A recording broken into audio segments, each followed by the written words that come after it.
Good morning, everyone. It's Saturday morning, November the, what is it, the 9th? And I just wanted to share some thoughts about what we've seen this last week after the presidential election and how Donald Trump won the presidency a second time, and how we've seen a lot of people emboldened by it, being very brash and facetious and just careless in their comments,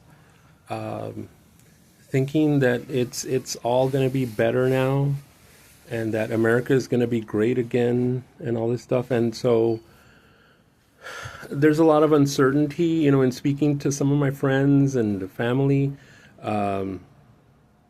That there's a lot of anxiety, a lot of anger, uncertainty. And I get it. The day after the election, I was just like numb. I was just, how could this happen, right? Like, how can such an apathetic border community who doesn't vote, who has close ties to people from south of the border and everything, vote for this human being, and I use that term loosely. And so, some people have connected with me, some people have commented on my posts and stuff like that. We've shared messages, and the same things are coming up again, how could this happen? It was, people are saying it was because of the economy. It was because of immigration. It was because we think that Trump, can fix everything, including the border. Or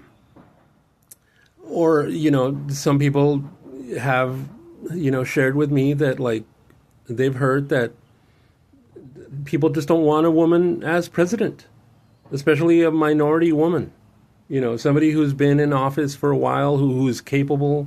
They just don't want a woman in charge of the most powerful nation in the world. They just don't want a woman president, and that seems more logical to me than just saying, well, it's the economy. It's like, really? Well, tell me more about the economy, because I don't think you know how the economy works. Tell me more about immigration, and I'll tell you how you don't know how it works, about commerce, about international trade, whatever it is. And so right now, I think for my own peace of mind is I'm trying to connect with people. I'm trying to let them know that I'm thankful to having them in my life, and to tell them that, hey, just you liking my posts or sending me a text message or agreeing with me, whatever, that means a lot right now, because I need it for my own mental health, okay? And I think you do too. And so I was listening to a radio station that I listen to, and the DJ says, there is all this anger and this uncertainty and everything, and tears and everything.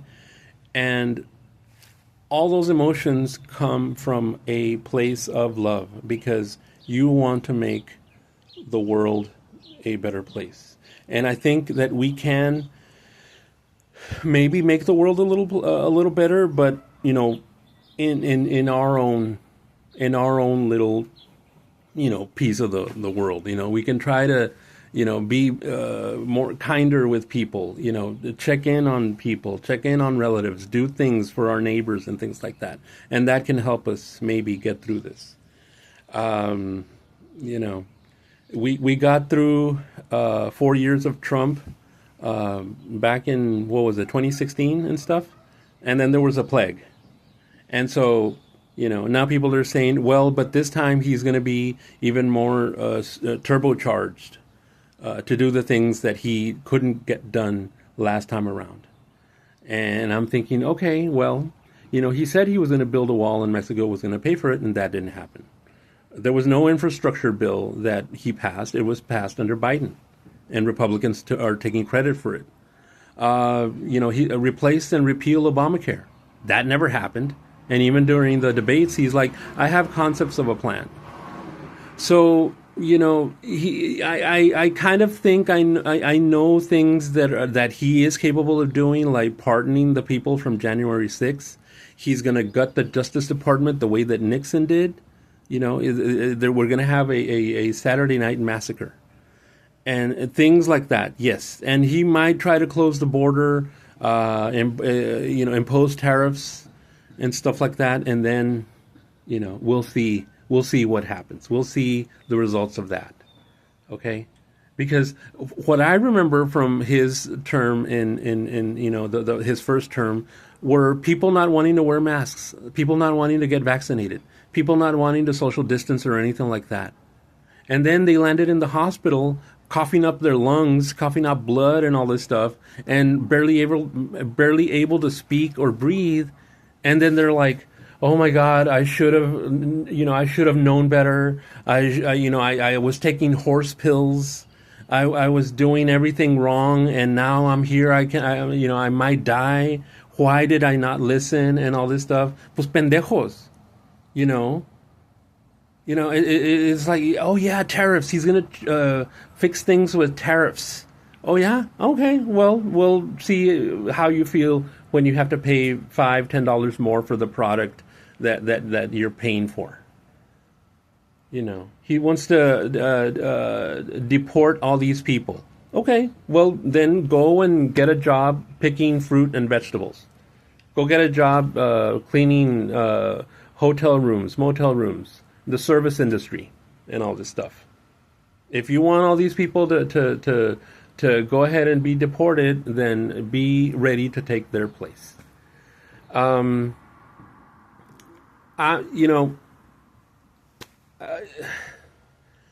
There's so many things that we have to hash out that we want to say that, I have so many things going through my head and everything, and I can't do it like all in this one sitting and everything. But the one thing that we can do is maybe get together. And I think I'm trying to coordinate something with a friend of mine for next weekend.